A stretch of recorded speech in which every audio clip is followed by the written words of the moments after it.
Hey everybody, it's John from UFOs Worldwide. I'm doing a video here to talk about Jesus and God, possibly even the Bible. These subjects are something that are touchy for a lot of people. There are people that throw a lot of devout faith into the word, and they will commit violence and angry acts against anyone, just like any religious follower out there who eats, breathes, and lives this stuff according to their own interpretation of these things. And I'm not an expert on anything. I don't claim to be. I've figured out the world in the way that I see it, and I'm comfortable with the way I see it. And I have no problems talking about it. And I have no problems answering questions and discussing things so that we may have a better, convergence, a better way of talking and seeing each other's sides and hearing all things from a non-biased perspective, so to speak. So what I'm going to do here is I'm going to try and articulate my thoughts surrounding the life and times of Jesus, who Jesus is, what Jesus represents to me, and what I guess where I'm at in things concerning the Bible and the world around us. You've heard me talk a lot about the positive, loving energy. You've heard me talk about the negative, fear-based energy as well. And all these things concerning are they all blend together for me. It's kind of different synchronicities or different paths I've taken in my life to get to these understandings or to have these thoughts and to be able to, I'm a Libra, so I spend a lot of time in my head looking at things from every degree and every angle and changing slight versions of it and seeing what in my own mind I would project them to be using my imagination. Your imagination is a wonderful thing to use, and it's something a lot of people are having beaten out of them at an early young age. Jesus is, to me, a prophet, just like any deity or any kind of wise person that came here. Most wise people that come here and talk about love of the infinite creator end up being persecuted and made fun of and ridiculed. And that's just something that makes me take note of these people, is the rejection from others, to give them credence and to I guess consider them more, especially when all they talk about is love and light and positive energy. In whatever rhetoric they choose to convey these messages, it all comes down to being a better person, living a more compassionate, empathetic life, and loving people. And this is something that Jesus taught, along with Buddha, along with many other people. Have you ever heard of a rainbow light body? A rainbow light body is something that Buddhist monks in Tibet have the ability to achieve through their various meditation methods and whatnot, and their lifetime of concentrating and doing meditation and trying to align themselves with their light body or their rainbow body or their soul, or their consciousness, the highest consciousness, I guess. These people have been documented to that when they die, they actually leave a rainbow body. And in the Bible, Jesus reincarnates, so to speak, goes to heaven, and people witness him going to heaven through, I guess, possibly his soul, or however you want to look at that. But at the end of the day, proof in the pudding, physical proof here in this realm, in this reality, in this time that we live in. You can look at Buddhist monk light or rainbow bodies and how they actually transcend, and how people actually see their rainbow body or their soul leaving their body. And I find that very fascinating. I find that absolutely amazing stuff, because it kind of lends itself to the life beyond our death, so to speak. And all these teachers that are out there teaching these things, that's what they're also trying to get at, is that depending on how you live your life here will depend on what you gain and how you raise yourself in vibrational energy and frequency, loving vibrations, energy, light, whatever, sound vibration, whatever we are, electrical energy, as far as beyond this meat sack, we're able to transcend. Now, where we go, none of us really know. It's a fog. And someone on the previous post that I did, where I kind of declared, I do declare, I'm into reincarnation, I'm a firm believer in reincarnation, mentioned something that's very interesting. Chris had mentioned in his comment that he doesn't like the idea of reincarnation, and then he gave an explanation as to why. And there's nothing wrong with that thought process, and there's nothing wrong with having those perspectives yourself. That's, our perspective is our reality. But when it comes down to the countless and numerous circumstances that you can go and read and research from these children that are born and recalling their previous lives, these children actually have parents that, instead of saying, no, you're just using your imagination, they actually went and researched the time, the places, and the circumstances that these children are talking about leading to their own deaths. And I find it absolutely intriguing when these parents go and actually prove to themselves, as well as the child, that what they're actually experiencing in their dreams and talking about as their secondary life did take place. And how would a child who has no access to any information all of a sudden start talking about themselves in that circumstance? Are they tuning into another frequency? I don't know. I'm a firm believer in reincarnation. And the reason why is because of the Buddhist light body and the documentation that they leave, as well as the Book of the Dead. If you haven't read it, you probably should go read it. It's where they talk about how, and they describe their version or their perspective of those that remember or are theorizing our end of our life and what happens past our last breath when we go and cross to the Great Divide. So I'm here to talk about Jesus, and I'm derailing quite a bit, but I mean, that's just the way it goes sometimes. Jesus, for me, talking about love and kindness was very important to me. When I was a kid, I was tasked with doing a speech. Do you remember having to do that, where you're writing a speech that you're going to present to your class? I can't even tell you the amount of anxiety, the thought of standing in front of a group of people and talking about this stuff as a kid. When you're trying to wrap your head around it, it's super hard. So I did my project and my speech on druids. And the time before that, Timberwolves. But the druids I found very fascinating. At the time, the internet was not even around, so I had to go to the actual library and research and pull books and read books on the subject and such, in order to get the information that I wanted to deliver in my speech. And what I came to find out from the druids is that druids, they didn't actually write down a lot of their stuff on paper. They actually recited it, and they taught children at an early age, and that children at a certain age, they stop their innocence and they stop the magical prowess or the energy that the magic, they've been cultured too much, so to speak, and indoctrinated in the learning of the world, the negative forces that have deep embedded themselves into every aspect of everything that we could ever find, as far as any kind of media, art, books. It's all there, and it's both a positive and a negative intertwining themselves there. And it's funny that the fog that we have come to know when we come here, someone put it very eloquently once to me in a way that really kind of hit me in my heart, and it was a good message. There's no point in coming to play the game if you already know all the rules and the outcome. And that's fascinating to me, because at the end of the day, if we're to try and explain away the fog, if we're trying to explain the meaning behind life, so to speak, every single circumstance that we have in our lifetime, we have the ability to do a positive thing or a negative thing.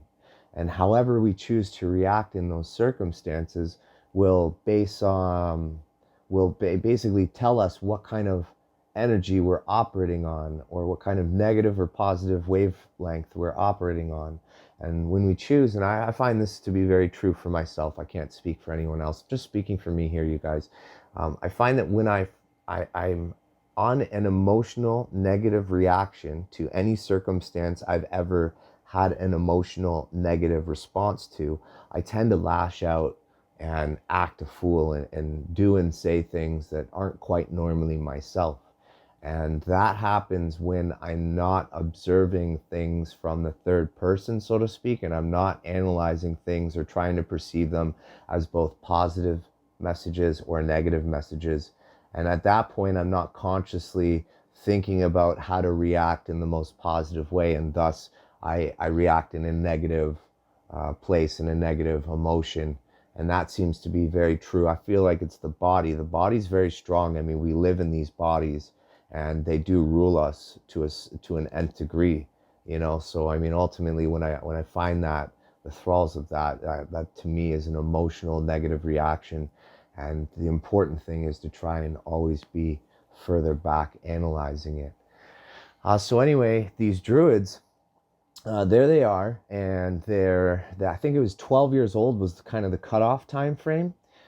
So when I think about that, I thought about Jesus, and I thought about the wise men, and I thought about how Jesus, the entire life of Jesus in the Bible, as well as told by his disciples in the Bible, um, these messages, all concerning Jesus, don't talk about when he was young. They talk about when he was old. And through a lot of searching and a lot of digging, I found someone named Isa, which was a very important person in the East when it came to the Tibetan, all that kind of knowledge. I don't remember much of it anymore because it was years and years and years ago. So I'm kind of teetering over it because I don't want to say things that I'm not really 100%, 1,000% sure of what and how it's written. But at the end of the day, Jesus took off when he was a kid, and I believe that he probably went to some mystery schools. He was prophesized, and these wise men came and found him based on a star. And how amazing is that? That's a wonderful thing.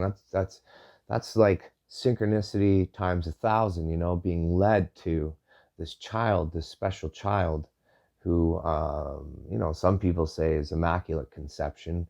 I don't know. I'm not going to get into the trivial things. I find them very trivial to argue about what is what and who says what and how they say it and what it means, because ultimately we can look at everything that's written and we can interpret it just like if we were looking at the clouds. Everyone's going to see things differently. And we have herd mentality, right? So if like, let's say 10 people were looking at the sky, and there's 2 people that are colorblind there, but they don't know anything about being colorblind. They just know that they're looking at the sky as green. And the one guy who sees the sky, or girl, doesn't matter, sees the sky as blue, says, hey, what color is the sky? And asks all these 10 people, and 10 of the people say it's blue. Why? Because the other 2 people that see the sky as green, even though they see the sky as green, they're not going to say so, because then they're probably going to be attacked. So they just go with it. So this Jesus prophet character, whoever it is, goes to these mystery schools and disappears for so long. And then eventually, once they've learned everything they need to in whatever mystery schools there are, and speaking in parables and such, they come back and they start teaching about love, kindness, compassion, empathy, and the people and the time and the energy, the negative forces that are totally embedded in everything and controlling the world as we know it, with the exception of some that are awakened. They did exactly what they're programmed to do. They're doing exactly what that negative energy wishes, which is to have that negativity continue its existence and expand and expand and expand and become as large as possible. Just like the goal of positivity is to do the same. So in it, that negative energy and people being the catalyst of being the puppets, I guess, where it can act through, through subtle psychic impressions and whatnot. They attack them, crucify them, and kill them. And there's a few people that witness and are a part of these things, and they witness something miraculous, which is someone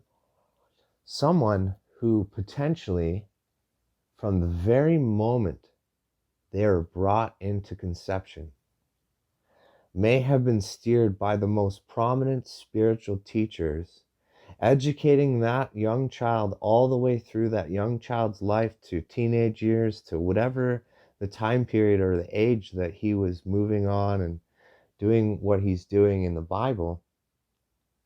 This man was raised to recognize the most pure and holy, loving vibrational frequency and energy.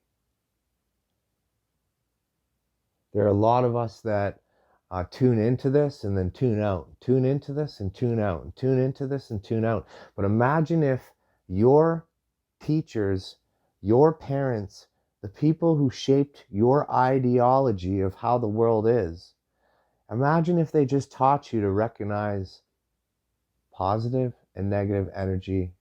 If they focused your intent on the most positive, loving vibrations, frequencies, compassion, love, empathy, imagine what you would end up turning out to be in your later years if you learned all of this information when you were young, where nobody focused the negative in a way that was oppressing to you and teaching you false information. The Bible itself was written, rewritten. Here's the thing about religious texts. None of us speak the language, not many of us speak the language that these things were written in. And we have to trust the people that are deciphering these, that they decipher them appropriately, and that they don't infuse their own thoughts and perspectives into it as well.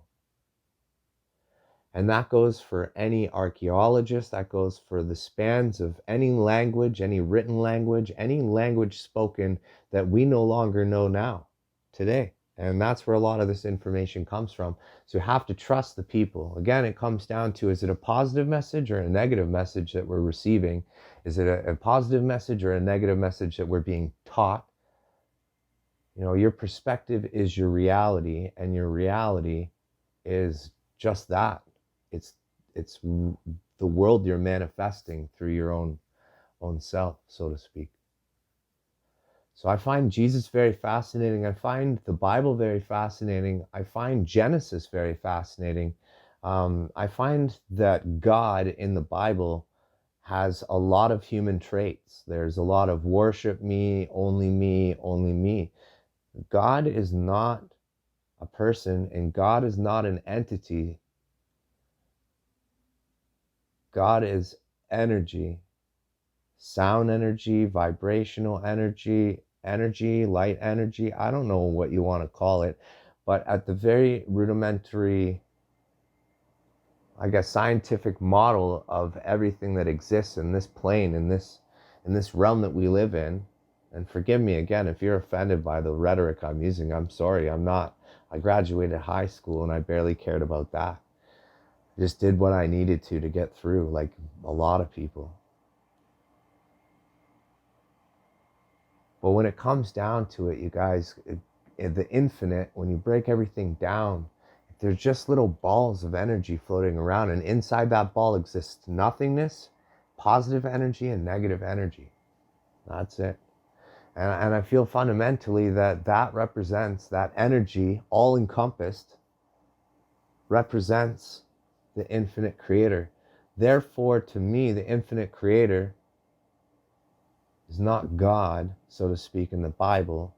God in the Bible is almost like a person that commands to be respected and acknowledged, where the infinite creator is creating everything, experiencing everything, inside of everything.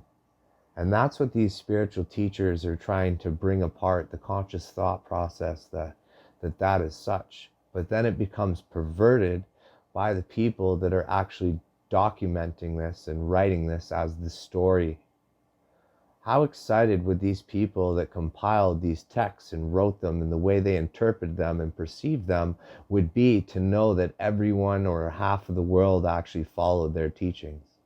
This comes down to every religion out there. There are two basic, very large fundamental religions out there that seem to control the bias of everyone and say that you have to come through me and wholly worship this and take every word for this and have no other thought processes other than what I'm telling you. And people latch on to that because everyone wants someone to tell them how the world is. They don't want to figure it out for themselves. So we don't want to do that. We would rather have someone do it for us. I mean, at the end of the day, some of these people that are transcribing these texts, they've learned this stuff over 20, 30 years of their lifetime. That's been what they've dedicated their time and energy into. Whereas most of us don't have the time to go ahead and do those things. And we would rather watch, what's going on television than pick up a book and read for the most part. Not everyone's like that, Positive and negative are the most important things to me, and recognizing that everything is made of energy and everything comes from the infinite creator. And if you're looking for the infinite creator and you're looking to raise your vibration and get to a loving, a more positive place, you have to recognize, you have to stop allowing other people to tell you what's up, and you have to look at it from an energy standpoint that is unbiased, that is solely loving, and is always there and always present. Just like the negative energy people give into as well, right? So when it comes down to Jesus, I found something out. Someone asked me, a flat earth friend of mine, his name's Florian, he's such a great guy, and I don't see him too often. I actually haven't spoken to him in years. I don't think he wants to be my friend anymore. That's okay. Florian brought to my attention one time, he says to me, hey, if you're born in the East and you come over to, let's say, Canada and you're speaking, or the United States, and or England, and you're speaking with an English person, and they ask you what your name is, and your name is Xiao Zhang.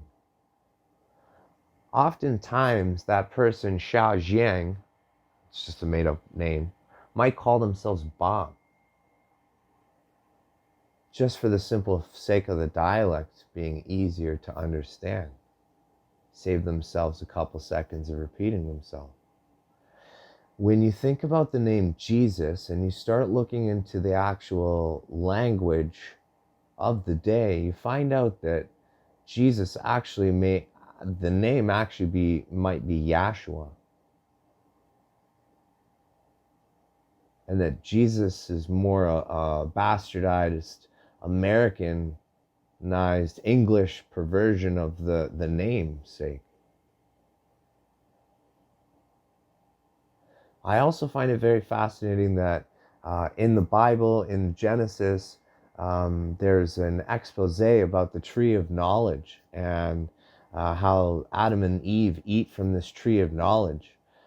There's something to be said very much in that whole section there. It's really cool and very fascinating to me because at the beginning, they had no conscious thought or awareness of being naked, and therefore they had no embarrassment or shame of being naked.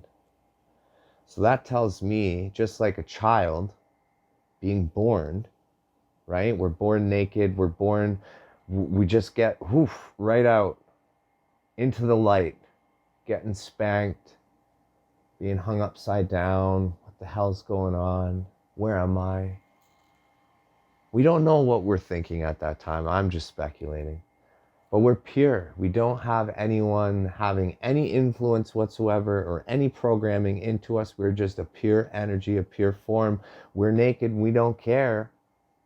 We're taking a bright breath for the first time. That's the way I interpret that and look at that. Is that when they were created, they had no worries whatsoever. And then all of a sudden, when they ate from the tree, they gained knowledge. And that knowledge gave them perception. And that knowledge took them away from the connection with earth and the energies of God. And then all of a sudden, knowledge ended up taking them further away from God, so to speak. And that's really all I took out of that one. I've taken a lot more, obviously, but at the end of the day, I find that one very fascinating, you know? That's where I latched on to the fact that everything you've ever been told is a lie, and it's all been perverted by gatekeepers and people that are telling you that this is the way it is, and the only way to get to where you want to go is through me. And anyone doing that to you, asking you for money, telling you that this is the way it is, it is not. It is not, especially when they're teaching you in negative ways, not positive, loving energies. And this is something that probably I might even find a little bit of backlash on for even saying these things. And that's okay. I understand that you are latched on to what you're latched on to, and what I might be saying is completely the opposite of what you've been brought up to believe, and it strikes anger into you. It strikes frustration into you. You're looking at me, you're latching on to negative thoughts and opinions. And that's just the way that the world works right now. Negative energies are ruling everyone. I had a man send me a video of a person sitting on a bus and another person attacking them because they're a different color. No other reason than that. And I couldn't believe it. And I said, why are you sending this to me? This is horrible. And his answer was, the government is making people do this. And my response was, no, the government's not. It's the person who's confused and latched onto a negative energy and a negative thought and a negative outlook. Those people have a choice to do wrong or to do right. And unfortunately, they're exactly where the negative energy wants us to be. In anger, ideology, looking at what they're projecting the world to be and latching onto it and saying, yes, that's the world that it is, and reacting in a really bad way. I do often say there's 3 processes of truth. The first thing when it comes to truth is that people ridicule it. The other thing about truth is people reject it. But for some people that get angry enough, you may actually decide to go and research it yourself. And I hope you get to that last part where you go to research things on your own, because in it you might actually find out, I guess what, I don't know. You'll find out something. You certainly will. Whatever that is, whatever that something is, you'll find it. And hopefully it's a positive one. Hopefully it's a very important, positive, perspective changing experience. It all really depends on you. So when it comes to Jesus, I love the teachings of Jesus. I question the name. I think that the perversion of the Bible in itself is just that God in the Bible is exuberating human traits, and in fact negative traits at that at times. And that's not God. I guess that's God in the sense of, as you identify as God, a owner or a lord, or as a person, as you deify a person with human traits, then I guess that is God. But the infinite creator is energy, and the infinite creator is light, loving, compassion, empathetic energy. And there is no face to that energy other than everyone's face. Every single thing out there is made of the infinite creator. And that's a beautiful view from my standpoint, because I kind of weed out everyone else's opinions and thoughts on the matter at that point, don't I? I think that I couldn't get to these things without the many writings of people's perspectives and opinions. I do appreciate them. I do appreciate the Bible. I appreciate the Quran. I appreciate the Torah. I appreciate every religious text out there.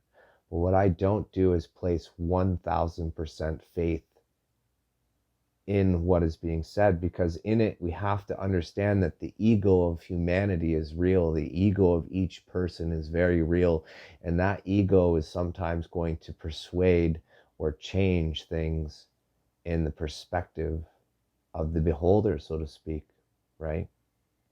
And if you don't consider that, then you're allowing these religious texts or whatever you are prescribing to be the be all and end all.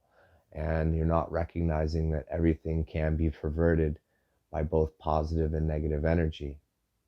And obviously, if it's perverted with positive, loving energy, then it's not very perverted at all, is it? But if it is in a negative sense, then it's a negative sense, so to speak. Anyway, I love this kind of topic. I love this conversation. If you've actually listened to me this far or thus far, I really do appreciate you. Bob Ross, you are an amazing man, and I really appreciate you. Chris, I can't say your last name, but I also appreciate you as well. I thank you guys very much for listening to this kind of stuff. And anyone else that I reach in these conversations, I hope I find you well as well. I've got nothing but love for you. And I hope that eventually we together as a society start thinking about humans from planet Earth, Earthlings, and we start recognizing the positive and negative forces that are out there, and we start focusing our intentions for ourselves and our thoughts and the way we see things in a more positive way, because in doing that, we will get closer to the most infinite creator out there, which is just loving energy. It's the energy of all of us and everything around us. And as that happens, we will discover the most amazing things. We will bring in the golden age that they always speak about. But the only way to ever have aliens and higher ascended beings come and help us as humanity, as human beings from planet Earth, the only way that's ever going to happen is if we get rid of the negative forces that are currently controlling us and manipulating us. Um, it's a terrible shame, you guys. It really is. And it breaks my heart that when we turn on any form of media, tune into any form of media, whether that be television, magazines, Facebook, anything at all out there, it's all negative, and it all steers you to identify individuality and of self, and to be more self-serving, and to, I guess, not really care for each other or treat each other the way we really should be treating each other, which is the way we want to be treated. Unbiased, loved, accepted, understood, heard, not just listened to. And so at the end of the day, if you're having a rough time, talk to people. And, if you don't have anyone to talk to, like I don't have anyone to talk to, then maybe try talking out loud to the infinite creator. And don't ask for things other than just get it all out. Get it all out and talk about how you're feeling and the way you see it. And, do what I do. Ask for discernment and ask for knowledge. Because at the end of the day, discernment of what's right and wrong and knowledge are the two most important things that you could ever ask for in life. I would rather have the knowledge imparted to me from the infinite creator than anything anyone here on this planet would give me. So with that being said, I love you guys. I hope you're doing great. I hope you have a wonderful day. I hope you have a great weekend. I'm signing off. Happy Father's Day to all the fathers out there. Happy Father's Day to all the mothers also trying to fill both roles. God bless. Take care of yourself. Thanks for listening.